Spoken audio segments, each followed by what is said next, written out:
Welcome to the Fantasy Football Healers program. Football is over, but this is where Dynasty begins. I'm your host, Dustin Brown, and with me is my co-host, Colton Palmer. You can find us at FF Healers and at FF Captain 22 on Twitter X, and also find us on YouTube. Just search FF Healers for shorts, podcast videos, and Fantasy League related videos. Welcome in. Welcome in. Man, what a week we've had. Already the NFL's making some moves right after the Super Bowl ends, and we're getting back into a little bit more exciting stuff. The combine's right around the corner. My favorite week is coming up, free agency week, when we swap over into the new NFL year. Lots of exciting things going around the league, and I'm glad to be part of it. What do you think about the Super Bowl and the halftime performance? I absolutely loved the Super Bowl as someone that was not wanting to watch the Chiefs win again. So that was exciting just to see that. Felt great for Saquon Barkley, man. Leaves New York as a phenomenal player and goes and gets himself a Super Bowl ring. And he didn't have, his most dominant game, but he was a key part just because they had to account for him. At any point he could have gone off. So I think that was a big part of why they were able to get the pass game going so well, is because they had to take account for Saquon. So super happy for him and all the Philadelphia Eagles. The people of Philadelphia, though, y'all just crazy. Oh my God, burning down the city. I was really happy for Jalen Hurts. I've always liked Hurts, even when he first came out. If you recall, back in college, he was benched in the championship game, and they put Tua in, and they ended up winning that with Bama. But all through that entire process, he didn't make a big fuss about it. He has shown how much leadership he's had over the years, and now he's got a Super Bowl ring before Tua and the Dolphins. And so, well done for Jalen Hurts. Cooper DeJean, birthday boy, ends up getting an interception, 39-yard interception for a touchdown. First interception in his career.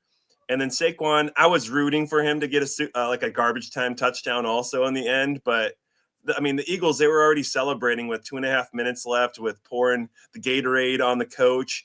The commentary said it was green Gatorade, but I think they're colorblind because it was clearly yellow. It was yellow. I heard that clearly yellow.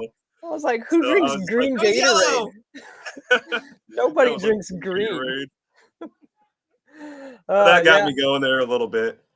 Yeah, but absolutely. Yeah, I'm just glad it was a pretty good called game. I think the NFL had to pivot to see about changing out what their scheme was going to be for who was going to win the Super Bowl, and they let the game play out. And you saw clearly the Eagles were the better team on Super Bowl Sunday.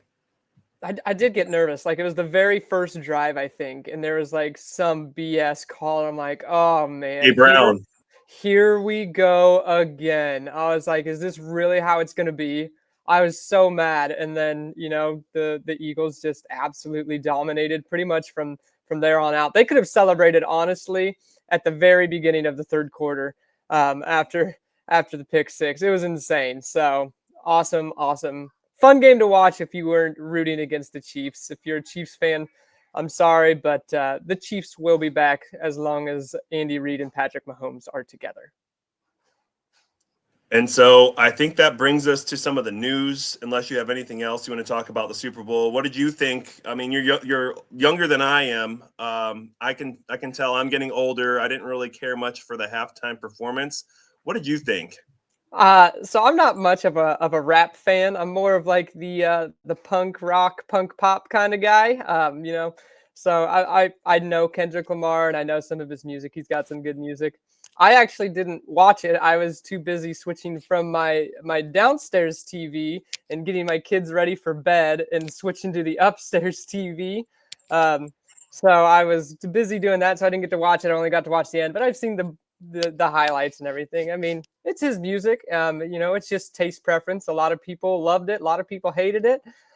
Big drama about it with him and Drake, but whatever. It's been going on for a decade, it's been apparently. Going on forever. Yeah. I thought it. Not like you could understand the lyrics anyway. Well, and the whole thing behind it is I would have never have known he was dissing Drake if it wouldn't have been made such a big deal. I was like, it's a song. song that doesn't have Drake's name in it, Right. with that specific I don't lyrics, know. and I was like, who cares? Yeah, I was like, whatever. I'm here. Let's put the football back on. Let's watch the Chiefs get destroyed. Come on. Yeah. Oh, and then lastly, we got to talk about. I think this was the most surprising thing in the entire game outside of the Eagles winning. Taylor Swift gets booed when she was on the Jumbotron. Oh, it was an absolute packed house of Eagles fans. They were booing just because it's Taylor Swift. Another drama-filled thing. I don't mind the NFL.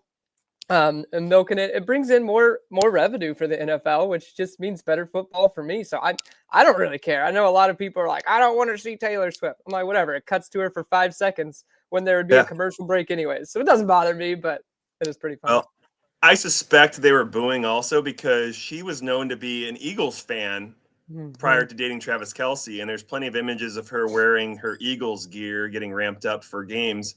And so I think that was part of it. But I just saw a meme that came out, and it basically said that she's not going to be performing ever again in Philadelphia. Sorry, Swifties.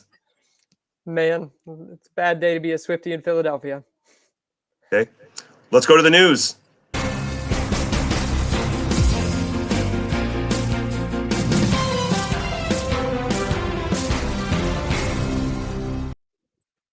Chip Kelly has been hired as the Raiders offensive coordinator.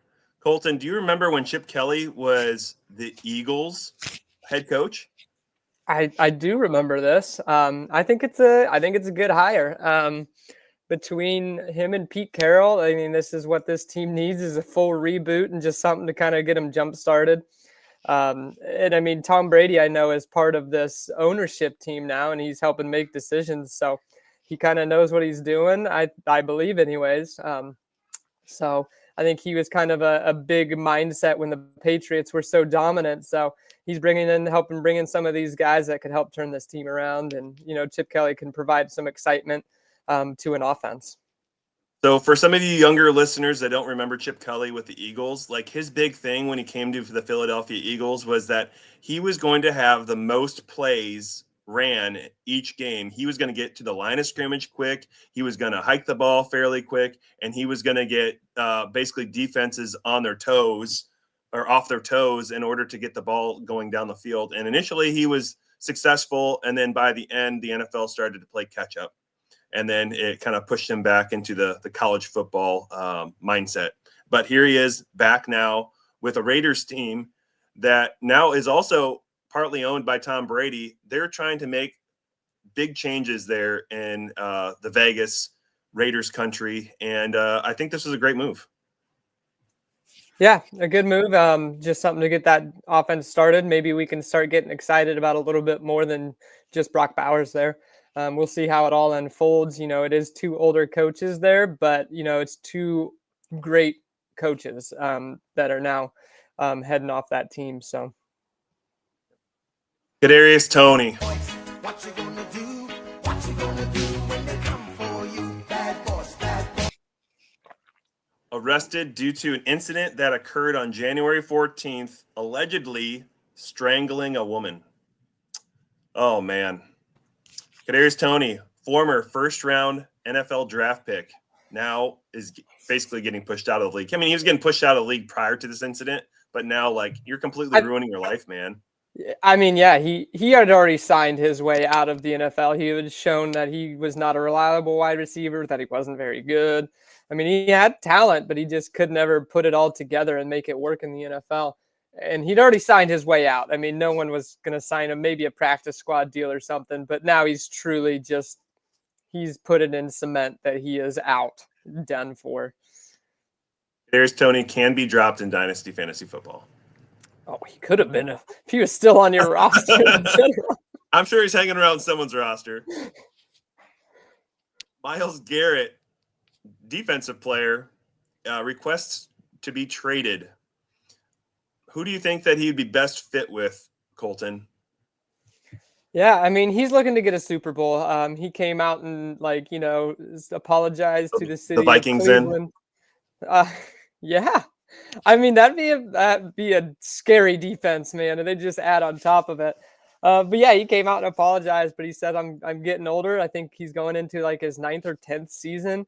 He's like, I want to win a Super Bowl, and this team just isn't prepared. So I think why this is related to fantasy is, the inside players are saying, hey, this isn't a team that's going to be able to compete. When the Cleveland Browns were thought to be able to compete, just in the last couple of years, they were trying to put stuff together with the trade for Deshaun Watson, adding in Jerry Jeudy. They were trying to compete, and now the inside guys are kind of telling us, hey, there's no chance. So fantasy relevance is kind of where I'm going with this. Is all signs are telling us that this team is not one that is going to be a high-powered offense, defense, or anything. So Cleveland Browns are just kind of someone I'm trying to stay away from in fantasy as of right now. We'll see in, a year or two if they're able to turn the ship around. But as of right now, I mean, all signs are pointing to let's kind of stray away from Cleveland. I think they're going to get a late round quarterback dart in the NFL draft, like maybe third round, because I think they'd be wasting a draft pick again if they go quarterback in this year's draft because they don't have any pieces around them. Yeah, I mean, Jerry Jeudy poked his head up and kind of showed he can be a decent wide receiver. I know a lot of people are higher on him than I am after this year, but yeah, I think he was boosted by Jameis, and he has no fear in just slinging the ball, and I think that helped Judy's numbers. So, in my opinion, I think Jeudy is a sell. So if you have him sitting on your roster, now's a good time to move him off before Cleveland starts really rolling down the hill. Boy, and we'll maybe touch on him a little bit later in our next segment, old or gold. But we got a couple other things here. Raheem Mostert has been cut by the Miami Dolphins. What does this mean for Dynasty? Jalen Wright stocks are going up, baby. Phew! If you've got them, sell them. All right. Jalen, sell right. Not a single running back.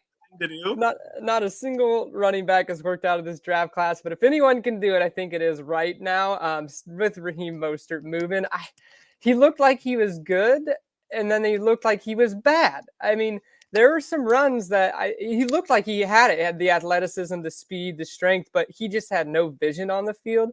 Looked like Miles Sanders. Was my big problem with him.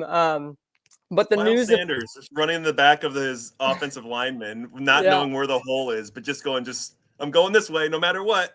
Yeah, the news of Raheem Mostert being released, though, does increase Jalen Wright's stocks. The worry is are the Dolphins going to go back to the draft board? I mean, with such a heavy running back draft class. If they do, I mean, it's game over for Jalen Wright. If they don't, you could have a relatively okay asset sitting on your team, especially, with Devon Achane being injury prone. He's a nice handcuff to have that might get a little bit of action in the game. I wouldn't be going trading for him just because his stocks will be artificially increased with Raheem Mostert being released. But if you've got him, it's worth a hold because you're probably not getting back what you want from him anyways either. So no one wants to trade for him. No one wants to trade him away. So as of right now, round pick for him, you probably could sell him for a second now. Correct. So it's just a push. But I think, this is a little off subject here, but I think a guy that could fit in really well for Miami would be Ollie Gordon, 233-pound back. He's got some soft hands, even for a bigger back. But they don't have a thumper. And I feel like, especially once they get to the goal line, they're not going to want to keep running Achane right up the seam or right up the middle there. So get a bigger back so Jalen Wright and then Achane can do the other dirty work. Yeah, Ollie Gordon, he definitely would be a good option. He's a bigger boy, just a bowling ball. Won a big award 2 years ago and then just kind of fell off this year. But he's definitely going to be an interesting name to come up in the draft of where he's going to land. Aaron Rodgers had to fly to New York only to find out that they're going in another direction. He is planning to be released here within the next month. Yeah, they released the good old "thank you for the last 2 years" Aaron Rodgers post on social media yesterday. And I was like, thank you for what? For ruining your whole entire franchise? I mean, my goodness, what a roller coaster. They traded everybody and they signed everybody that Yeah, Aaron that Rodgers he wanted. wanted, and it was terrible, and it didn't work out, and I think they're worse off when you joined. It's a bad situation, and I think this is Aaron Rodgers' career. This is how we're going to remember Aaron Rodgers' career ending. I don't think anyone signs him. They saw what he did in New York and how he was a diva and ruined everything. No one wants that. Nobody is going to want that on their team. So I think this is the end for Aaron Rodgers, and he's going to be going out like this. I think he'll announce his retirement, acting like it was his idea to be done, whereas no team really truly wanted him, which is, I haven't ever been the biggest fan of Rodgers, but he's been a great quarterback for the league and is a future Hall of Famer. But man, what a way to go out. You can hit me up at FF Healers on Twitter X, and you can see that there was a sign that was posted in Indianapolis and from the Colts, and they basically said, "We don't want you, Aaron Rodgers." Thank goodness, man.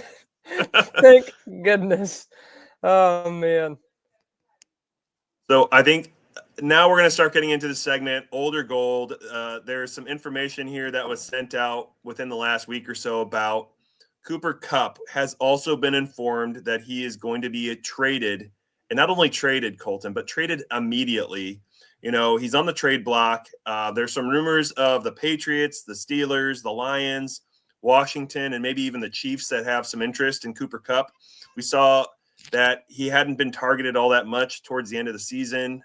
At the beginning of the season, he looked like he was going to be a value, especially in redraft, and then he just completely just nosedived off a cliff. What do you think about Cooper Kupp, old or gold, and where would you like to see him land? Man, this hurts because Cooper Kupp has been so good for so many years and looked like he was returning to that wide receiver 1 form at the beginning of this year. I mean, week 1 finishes the wide receiver 28, which was, not great, but then he went wide receiver 9, wide receiver 2, then gets injured and misses some time. And then, I mean, he came back and still had fantasy relevant weeks, wide receiver 10 on week 9, wide receiver 3, wide receiver 12. He's still usable and can show that he is good. It's just he's injury prone at this point. He's going into his, I think, 32-year-old season, if I remember correctly. Yeah, going to be going into his 32-year-old season. And so, you're taking a big risk because when people have Cooper Kupp sitting on their roster, they see gold. They absolutely see gold. And they're like, hey, this is Cooper Kupp. You're going to be paying up for it. You're giving up a first plus probably for Cooper Kupp. And my fear for Cooper Kupp now going into his 32-year-old season, I mean, that's what people are wanting. I almost guarantee it. But him going into his 32-year-old season, I'm fearing that this is it. This is the last one. In regards to where I'd like to see him land, I could see him taking like an Adam Thielen deal as going to a bad team where he can get paid a lot and get it a small extension, get a couple of extra years added on when he's 32 years old. He could be going to someone like the Patriots. He could be going, somewhere. I mean, depending on what the Bengals do, I could see if they move on from T. Higgins, I could see them signing Cooper Kupp for a short little spurt. That would be kind of an interesting little spot, land him with Joe Burrow. I mean, you're just hoping that Cooper Kupp goes to somewhere with a decent quarterback is kind of what I'm hoping. I think the team that ends up trading for him is going to have a pretty large cap availability, and I don't think the Bengals can afford him because if they're going to be trading for him, his current contract is pretty high, and that's where the Bengals are having trouble with re-signing T. Higgins. They got to pay Chase and they got to pay Burrow, and that doesn't leave a whole lot of flexibility for anyone else that's getting paid highly. So I really don't see the Bengals overspending, especially trade assets for Cooper Kupp. Yeah, I think along with this trade, though, we're going to have to see Cooper Kupp say to a team, because they've given him permission to kind of find a team. So I think he's going to have to go for a restructure on his trade here of his deal, because he is getting paid a lot for not being as productive over the few years. So they might have to go in and do a restructure, which I think a team would, and say, hey, we'll restructure your contract. So, it, in my opinion, it just feels like he's going to end up going to a team in Dynasty where we don't want to see him land. And that feels like the Lions. And the reason I say that is because he'd have the reunion there with Goff. You've got Amon-Ra that's there. You got Laporta, people, that are into J-Mo. I mean, and any of the running backs, I think it would just completely muddy up the waters and make things a little bit more challenging. And we already saw that Amon-Ra was a little bit harder to trust this year because J-Mo started to get a few more targets. Yeah, I mean, we saw Sam Laporta's usage decrease too because of the emergence of J-Mo. Yes. So we saw that usage and his touchdowns go down because, J-Mo's proved himself that he's, a reliable wide receiver. I mean, he's someone that if they get the ball into his hands, anything can happen. And I mean anything. He could lose 5 yards, but he can also gain 60. I mean, he's just kind of a wild card that they got there. So I don't know if that's where the Lions would head is already having a solid wide receiver core. My fear is that Cooper Kupp's going to be going for the Adam Thielen kind of end of career parade. So do you think he's going to end up with like a team like the Panthers or the Jaguars?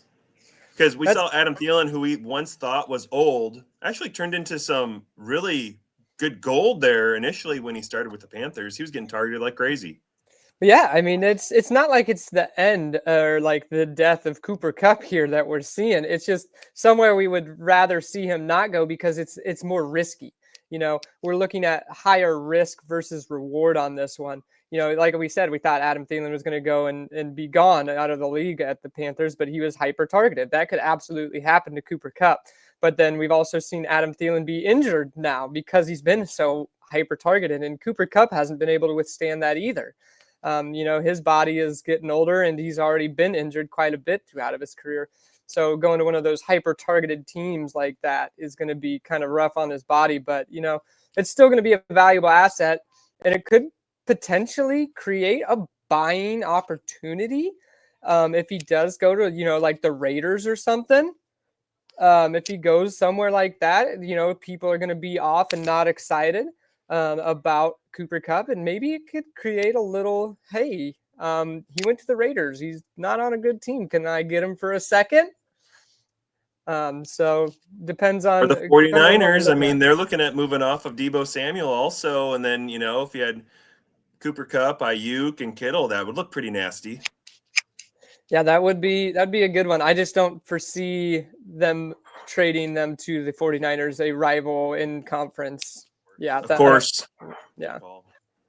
So to be clear, do we think Cooper Kupp is old or gold? Man, it's too hard to tell, but I'm gonna call it silver right now because there is a small.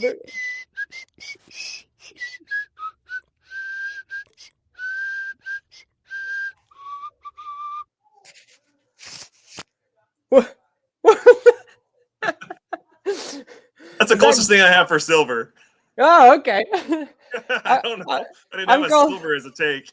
I'll call him. It's kind of like the old, but not quite dead yet. I'm gonna call him silver because there is a silver lining. He still shows that he can do it. It all just depends on where this man lands for me. That's the problem with him is there's so much up in the air about his career still of where he lands and everything. So I'm calling him silver. It's kind of like don't trade for him just yet. Let's see where he goes, and then we could really have a big conversation about it. All right. What do you call him? Old or gold? I like how you said that, right now he's probably considered more old because we're starting to go into rookie drafts and things. I don't think you're going to be able to sell him for what you think he's worth. But then once he ends up landing on a team, then he could become gold. And so silver is probably the best answer. But I'm going to say old right now. Because that's fair. Yeah. I have him on a roster, as you know, and he's getting old. I took the cop out. And he hasn't been the same as he, after having the tightrope surgery. And that was my concern all along with tightrope surgery. It's awful. And there hasn't been too many athletes that have been able to recover from that tightrope surgery after a high ankle sprain. So I'm going with old, Colton. I'm not going with the cop out. I'm going with old. All right. Saquon Barkley, we just saw them win a championship. He also offensive player of the year, I'm pretty sure. He aged 28, 29, had 2,000 rushing yards, 33 receptions, 15 touchdowns, Colton. He was a steal in redraft in the second round. What do you think about Saquon? Is he old or is he gold? I think this is going to be the easiest answer of the day. And Yes. that is absolute pure gold. My goodness. Let's go. Baby. Yeah. Gold. Yeah, I mean, to do what he did at age 28 on a brand new team. Finished in PPR as the running back 2, but have PPR, he was running back 1. Just insane. He has the records for most yardage in a year now. Including what he did in the Super Bowl and playoffs and everything. So most yardage is owned by him. I mean, he is the exception. Him and Derrick Henry are the absolute exceptions. I know we'll get to Derrick Henry here soon. To the age 30, most of the time when you get a running back at this age, you are terrified and you're wanting to get him off your roster, as we see with, Christian McCaffrey, start getting up there in age and they start becoming more injury prone. Saquon showed that he can withstand it. I mean, he's been beat up on the Giants year in and year out, so his body is just ready for this. Apparently they just trained him to be just a punching bag. And now he's just a cement punching bag. And so, honestly, if you have him on your roster, there's no chance you're trading him. There's no chance of trading for him, especially if he's on a contender's roster. He's one of those guys he's untouchable. Unless tried buying him high in multiple leagues last year, especially, and he was even on teams that were losing. They're like, I'm not moving him. They're not. He's just a solid running back that's going to just continue to dominate. I think I think you can still get 2 years out of him of production at the minimum. So Dynasty. absolute gold. Playing in a 2-year window is what we should be doing anyways, and that is perfection. Unless your team is god-awful, you're probably holding on to Saquon. We saw Will Shipley was not going to be the replacement for Gainwell. He's he's actually the replacement for Boston Scott. And so my question is I think maybe it's not so much of a question, it's more of a comment.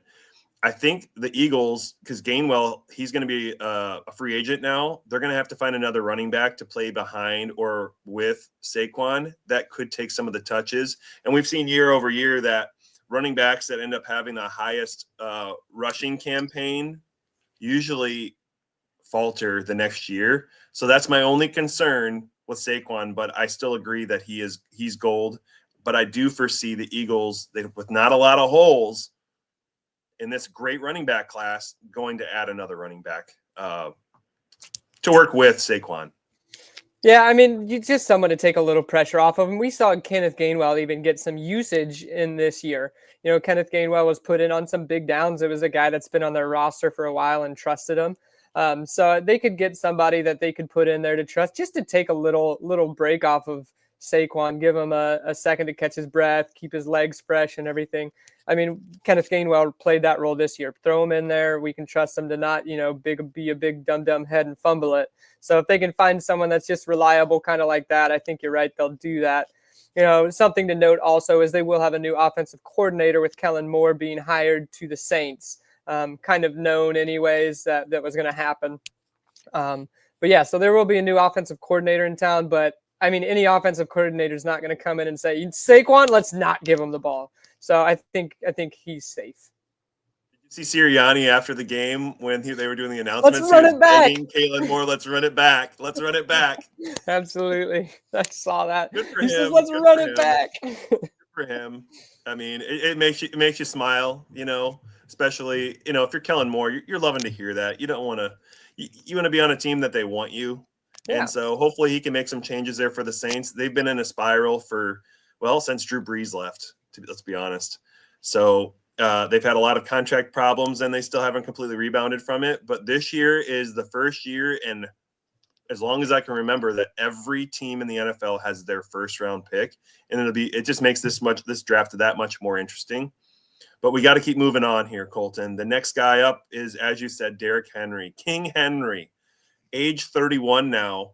He had 1,900 yards, 19 receptions, 18 touchdowns. This guy was a beast for Baltimore, and it was hard to stop Baltimore in many games. There was only a couple teams that actually beat Baltimore, and you got to stop the run.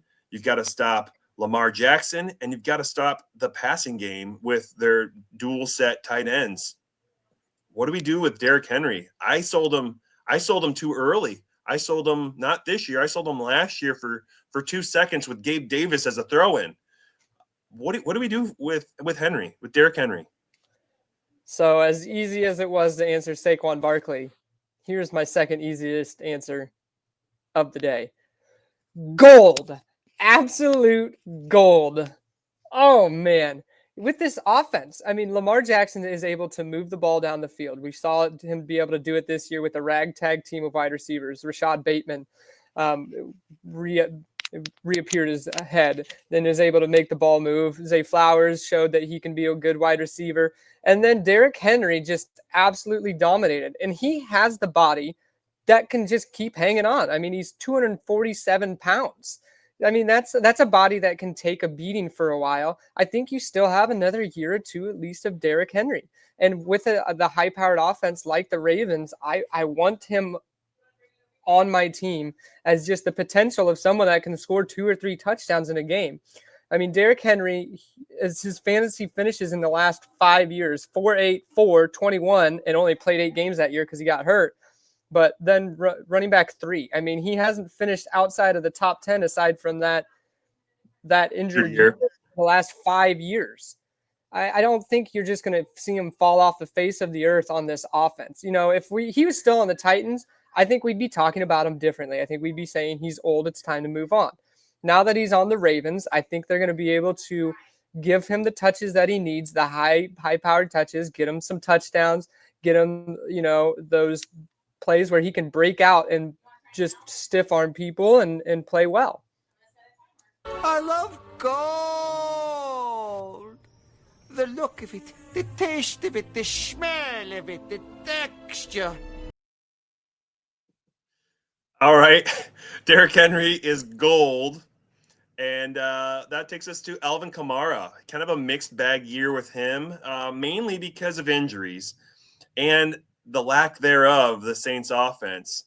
The Saints, they started the year really hot. Remember, they had the 2-game winning streak where they had like 90 points in the first 2 weeks, like some of the most points scored within a 2-week period in NFL history.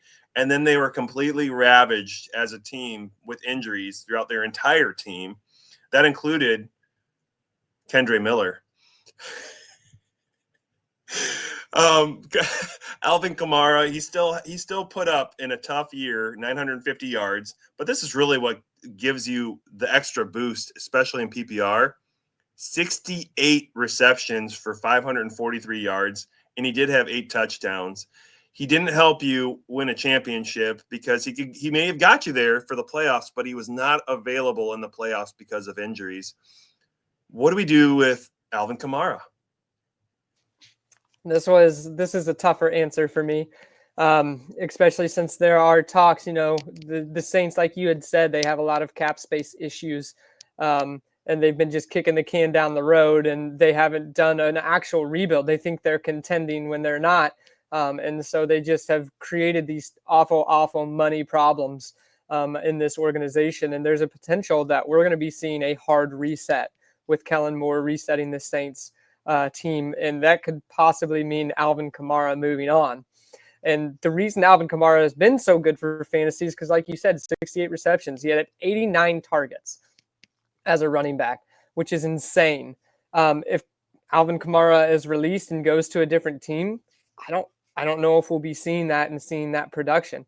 If with Derek Carr still being in New Orleans and they're not getting out from his contract, he'll still be there for at least another year this year. If he stays in New Orleans, I mean, we could see dump off after dump off to Alvin Kamara again, but that's what you're kind of just banking on at this point. You know, we talked about Saquon and Derrick Henry having the body types. I mean, he's only 5'10", 215 pounds. I mean, he's a solid built back, but he's not big by any means, and he's going into his 30-year-old season. My fear is, you know, we're going to see the cliff this year for Alvin Kamara, especially if he's not getting the receptions like he normally does.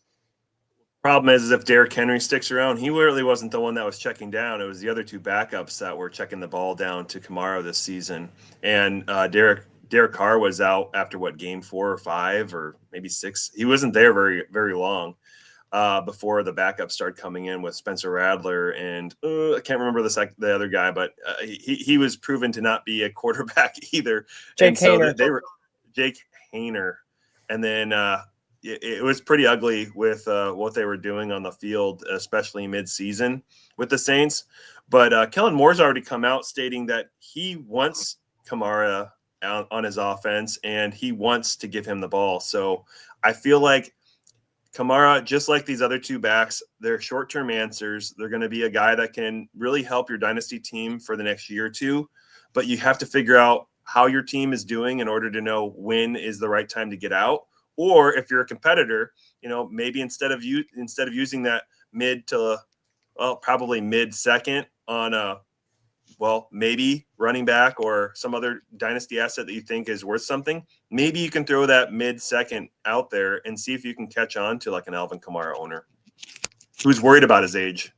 Yeah, I mean, Kamara is definitely cheaper than the last two names we've talked about. You can probably throw a second at someone and they'll be excited to get that out of him because of this fear. But I am still a second and a third, like, go for it. I'm still very nervous about his career and his archetype because if the receptions aren't there, I could see his yardage and touchdowns going down, especially if they bring someone new in with this draft. Old or gold, Colton? I'm saying old. Guess who? What? I'm wearing headphones, so it was so creepy in my headphones. We have Mixon, who's with the Texans, age 28 and a half, going to be going into his age 29 season. Yes, he had 1,000 yards rushing this season, 36 receptions, and 12 touchdowns. That's really anchoring his fantasy outcomes, fantasy outputs. He got injured not once, but twice this season. With really no other running back behind him, I foresee the Texans easily going out there and getting another running back in this year's draft class. What do we do with Mixon? Is he old or is he gold? I'm going to come out right off the bat and say it. Joe Mixon is old. YMCA, it's fun to stay at the YMCA. I should have had you actually prepare me for these. It's so creepy in the headphones. So much better that you didn't know what the sounders were. Let me tell you why he's old. Started out the season hot. Running back 2, then gets hurt week 2, which is unfortunate. Had the hip drop tackle that wasn't called, got rolled up on, missed the next 4 weeks. Comes back and absolutely dominated again. 2-4-6, 15-8-1, 21-4. But we saw the year absolutely wear and tear on Joe Mixon here. The next couple weeks, as the year went on. Now, granted, the Texans did lose all their wide receivers, so all eyes were on Joe Mixon. They were down to just Nico Collins and C.J. Stroud, and I don't even know who else is on the roster. Robert Woods? Is Robbie Woods on there? I don't even know who they were throwing to besides Nico. So that could be obviously they're going for a wide receiver in this year's draft class, if not 2 as well. Right. They could be in sweepstakes for another one of these wide receivers that are getting old also. Right. We saw his production finish off towards the end of the year, running back 26, 37, 34 in your playoffs. And that's when you kind of needed him to be big. Everybody was relying on him, and he just kind of vanished. 10.6, 8.1, 5.9 points. 3 weeks in a row. So we saw the year wear and tear on his body. We saw the offense not be as productive without the wide receivers. We're seeing that Tank Dell is not going to be a reliable wide receiver because of his health. I mean, he's a great receiver when he's out there, but when he can't stay healthy because he's just so small, I mean, it's going to take a hit on this offense, unfortunately. So we're looking at Joe Tank Mixon. isn't playing this year. Tank is not going to be available this year. He will not be back this year. So we're looking at it. All eyes going to be on Joe Mixon, and I could absolutely see them going back to the draft board or something to give him a break and keep his legs fresher. But Joe Mixon is good purely based off of how many touches he gets. He had 30 attempts, 25, 25, 24, 25, 20, on those weeks that he was running well and scoring you points. I mean, he is a touch guy. He has to have those numbers in order to be good. And if they take stuff away from him, I have a fear that he's just not going to be good for fantasy. So it sounds like he is old as well. Let's go into some of these wide receivers. These ones are going to be a little bit more challenging, I think. And the first one we got to touch on is Mike Evans, age 31 and a half. He's going to be going into his age 32 season with your guy, Baker Mayfield. He just made another season of 1,000 yards receiving. And he also was anchored by 11 touchdowns this season. He was giving your team points week in and week out. But what is he going to do for your teams going forward, Colton? Is he old or is he gold? I've said it once. I've said it twice. I've probably said it a million times.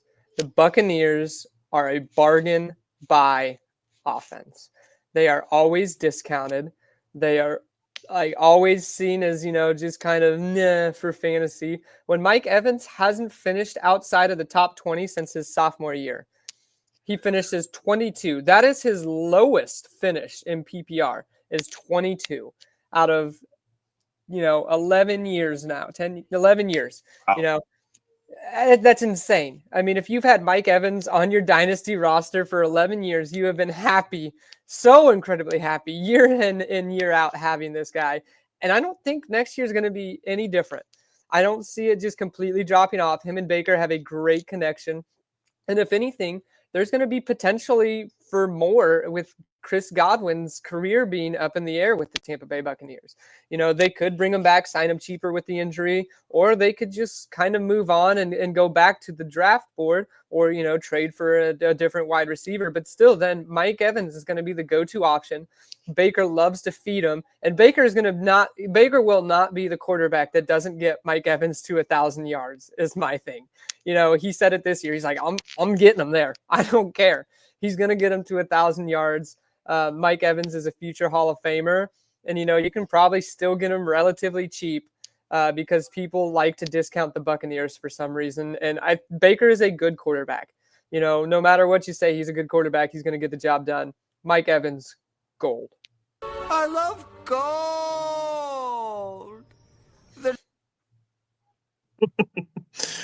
I agree. Mike Evans is clearly gold. I've had him for the past 7 years in our oldest dynasty league, and he's not getting moved off of my roster. He's been a foundational piece for my team. My brother has him in a dynasty league, and everyone kept trying to trade for him this year. And my brother goes, "This man will die on my team." He goes, "He will retire and be retired for 10 years, and he'll still be on my team." I don't care. Mike Evans is not moved. In fact, I traded for him late in the season just this past year. I traded for him 2 years ago in another league. So I'm sitting on a lot of Mike Evans in Dynasty. So he's going to be a guy that's just going to completely age, and he's just going to blow away in the dust of Dynasty. Speaking of dust, Keenan Allen going into age 33 season. I didn't realize I knew he was getting old, but I didn't realize he was going to be age 33. When healthy, he played very well for the Bears. And if you had him in your fantasy playoffs, he put up a ton of points. 744 yards for the season and 7 touchdowns. Keenan Allen looked like he was a target hog, again, the back half of the Bears season. What are you going to do with Keenan Allen, now a free agent? We don't know where he's at right now, which I think makes him more of a bargain. Old or gold? So we're stuck at another Cooper Kupp situation here. Are we looking at him going to a contending team where the wide receiver core is going to be kind of heavier, or are we going to see him take the Adam Thielen route and go to one of these bad teams and be the reliable wide receiver? For me, I would want to see Keenan Allen go to a bad team that he is going to be the number one target. Going to like the Patriots with a good quarterback like Drake May, I think I would love to see that happen, because Keenan Allen is not a guy that's going to make the big explosive plays and get 60 yards off of a catch. He's going to be the guy that gets you 10 to 12 catches a game. And if he has a good quarterback on a bad team where he's the only option, like with Drake May, who I like a lot, I think he'll be just peppered with targets, and he will be an absolute bargain for the next year or two, depending on where they sign him. But for me, it's just dependent on where he goes again. But I'm going to go ahead and come out. I'm leaning more gold on this one. I thought you were going to say silver.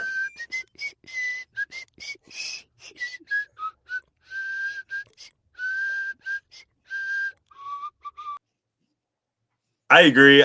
I'm closer to gold than old with Keenan Allen. I think the Patriots are a fantastic landing spot. Another great landing spot, though, in my opinion, would be the Texans. We talked about all the injuries that they have. Can you imagine him and Nico Collins?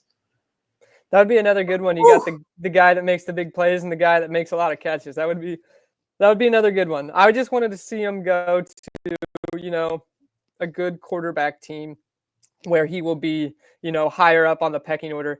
I mean, we just saw with the Bears how abysmal their offense was. And, he was a light in the dark when he was healthy for him. But that's always been the thing with Keenan Allen. Is he healthy?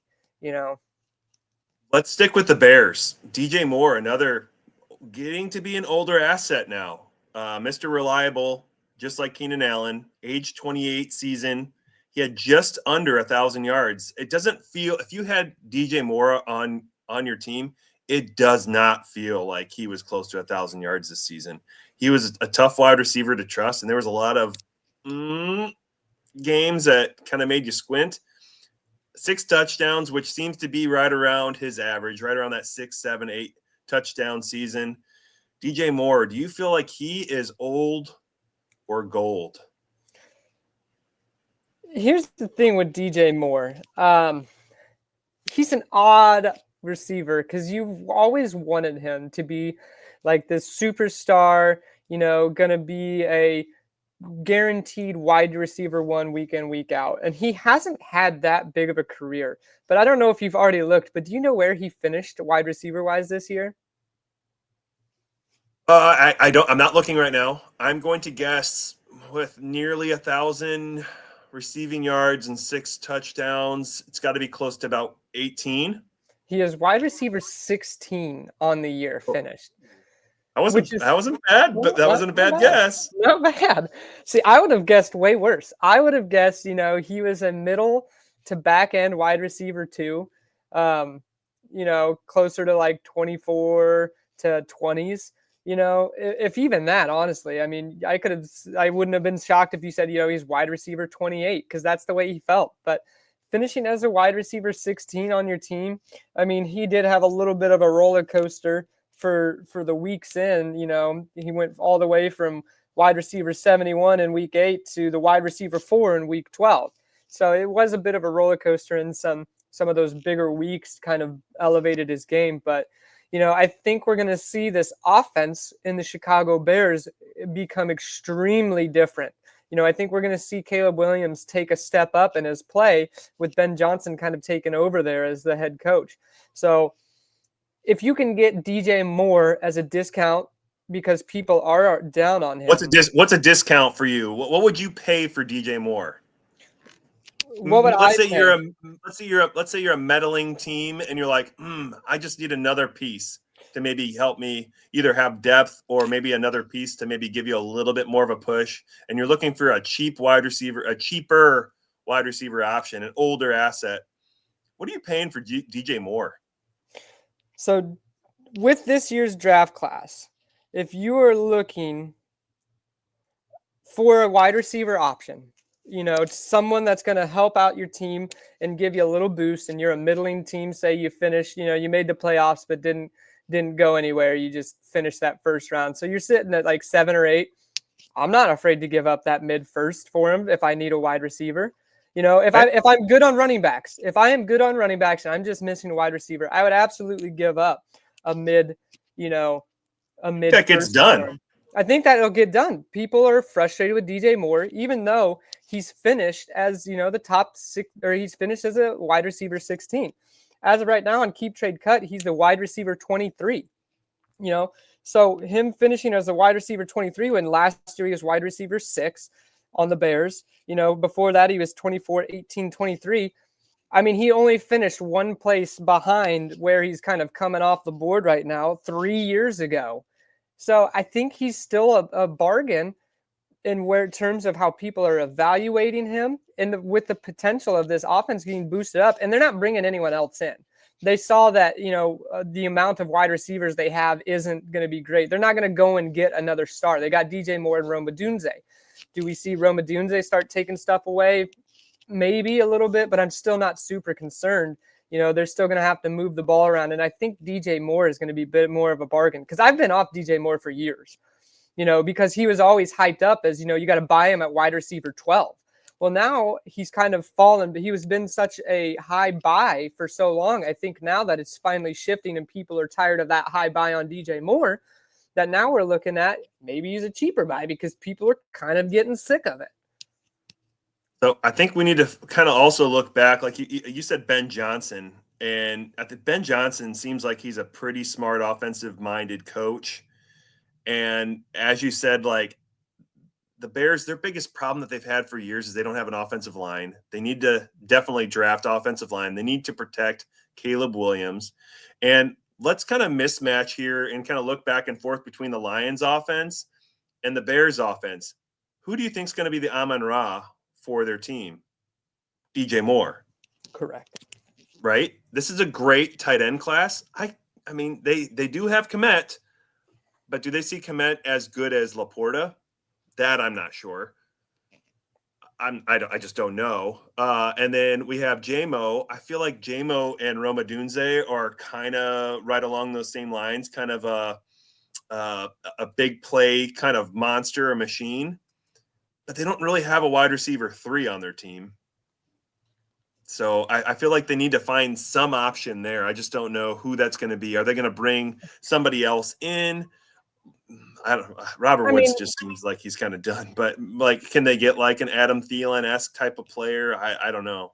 I mean, for a wide receiver 3, we're not concerned about that. I mean, you're not concerned about Jalen Naylor taking touches away from Justin Jefferson. I mean, so a wide receiver 3 is just a supporting character that kind of does help take a little heat off.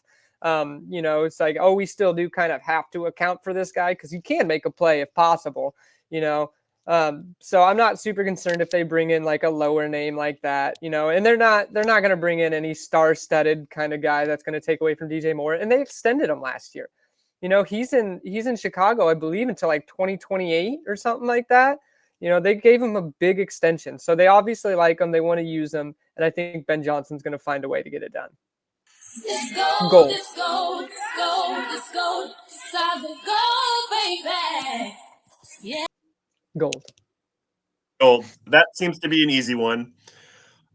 These next two, I don't know if they are considered old in Dynasty, but I think I'm going to lump both of them together here. Jalen Waddle and Jerry Jeudy, both age 26, going into the 26th season.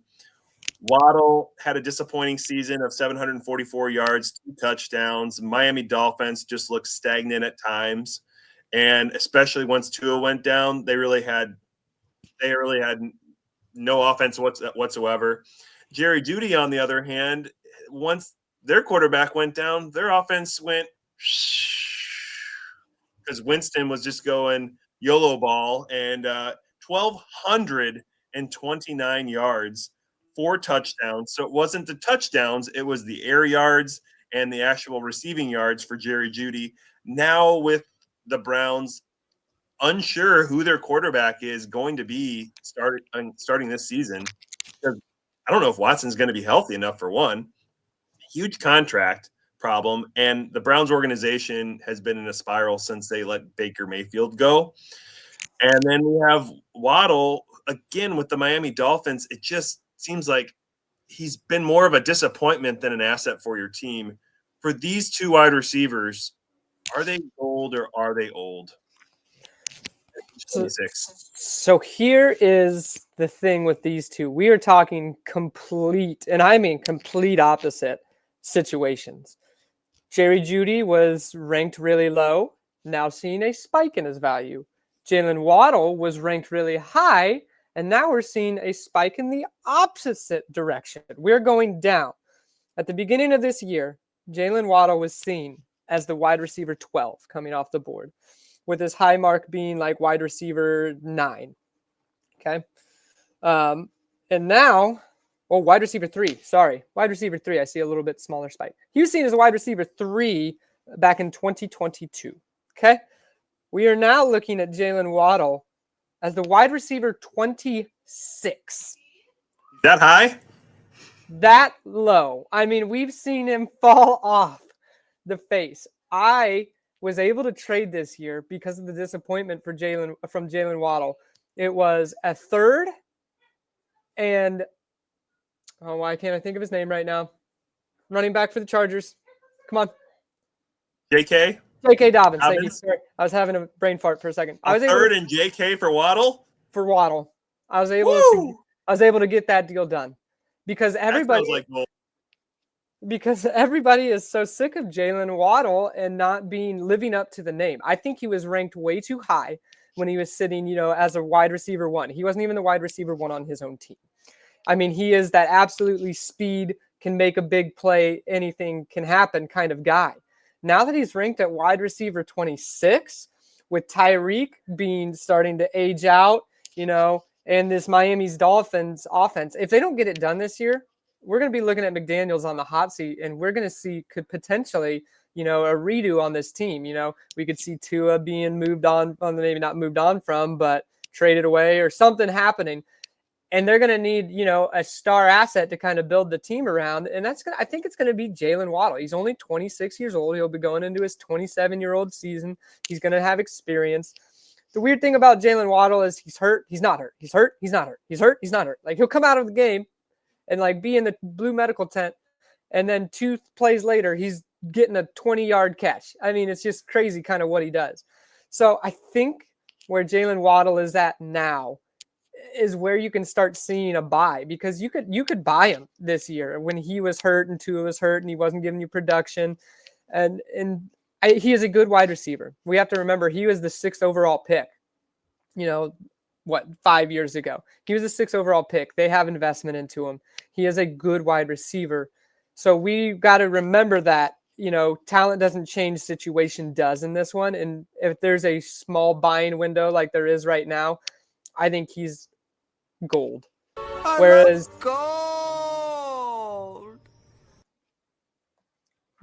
we have the very opposite situation here. Jerry Jeudy did absolutely absolutely nothing in Denver. Wide receiver 47, 85, 22, 50. Now the wide receiver 12. And people are thinking in his 5th year, finally has his first season with over 1,000 yards. He got close, 972 2 years ago. Finally having his first season over 1,000 yards. Jameis Winston boosted him. Cleveland's team is in the toilet. They're going to be going for a reset because they wasted money on Deshaun Watson. I think it is a sell high Jerry Jeudy, buy low Jalen Waddle. Very good. We're starting to get a little bit later into the program. I think we're just going to hit a couple more players. I've absolutely loved this show. It's been so fun with the older gold. It's been a great thought here, Colton. This was your idea to go older gold. And then we'll be going into some of the rookie content here going in the future. There's so much stuff to talk about rookies. I can't wait.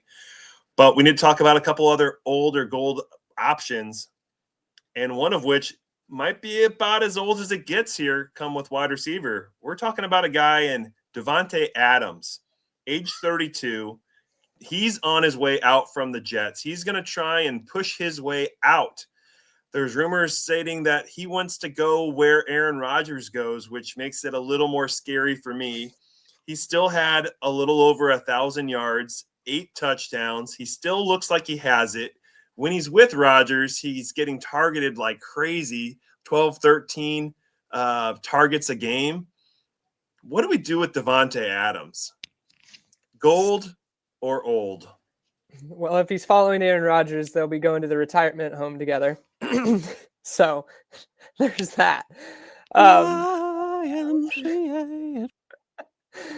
I have been out on Davante Adams for a couple of years now because he's such a diva too. Like Rodgers, they're just divas together.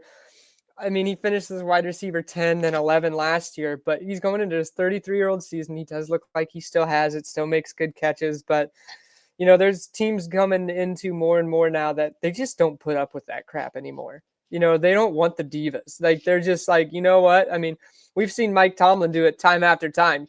Oh, you're becoming a diva on my team? We'll just let you go. All right, have a nice day.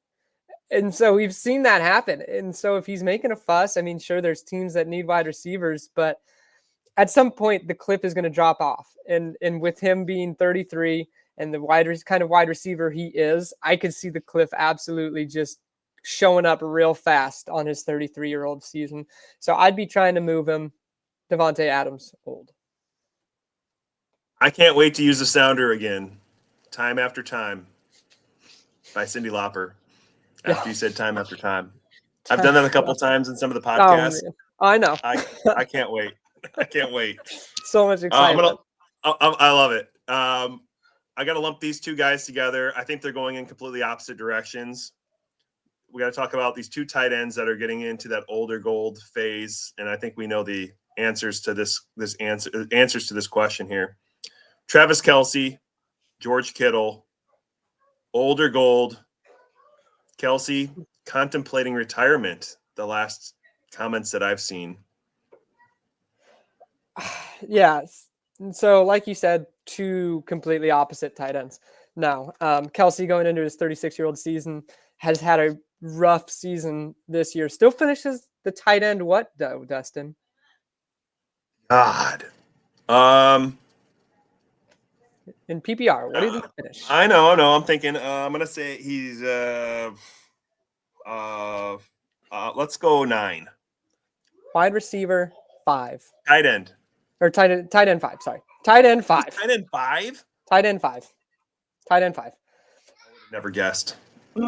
Never guessed. I thought top 10, but not enough at 5. Okay. Yeah.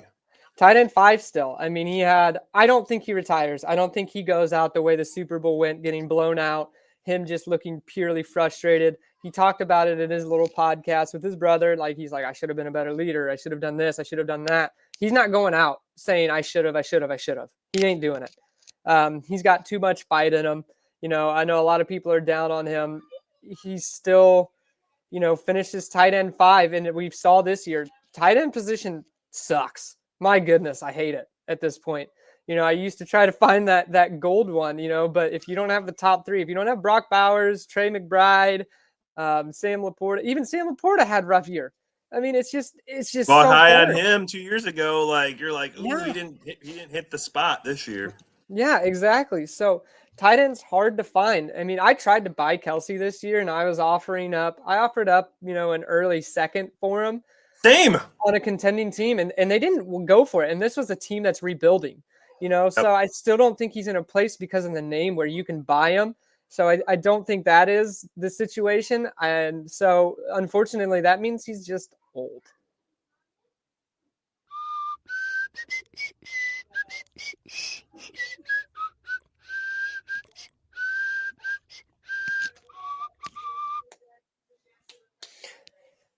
Kittle. George Kittle.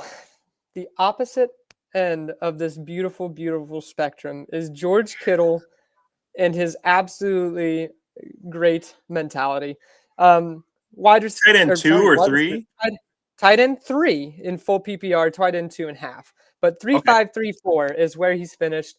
And I mean, we say it every year. George Kittle is just kind of that guy that, this year he really elevated his game with the ups and downs they had at wide receiver, with Ayuk getting injured, and Christian McCaffrey being hurt. He really showed that he can be that steady Eddie guy at tight end. I mean, I'm going to read you off his full year because it's just crazy what he did.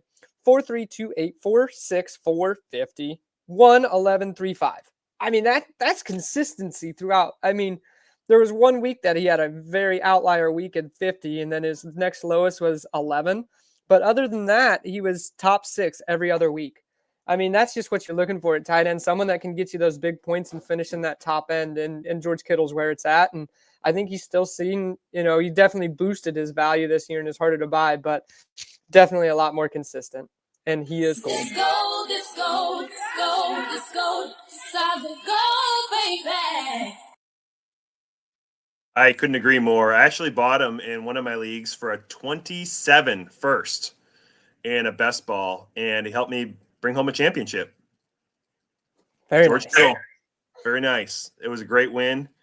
Let's end this pod with Kirk Cousins and Matthew Stafford. We had Kirk Cousins. He blew out his Achilles when he was with the Vikings. He ended up signing this massive contract for Atlanta. Comes back, still wasn't quite healthy in my opinion. Gets benched towards the end of the season for Michael Penix, and Atlanta's talking like Penix is going to be their guy for the foreseeable future. What does Atlanta do with Kirk Cousins? Is he tradable with this contract?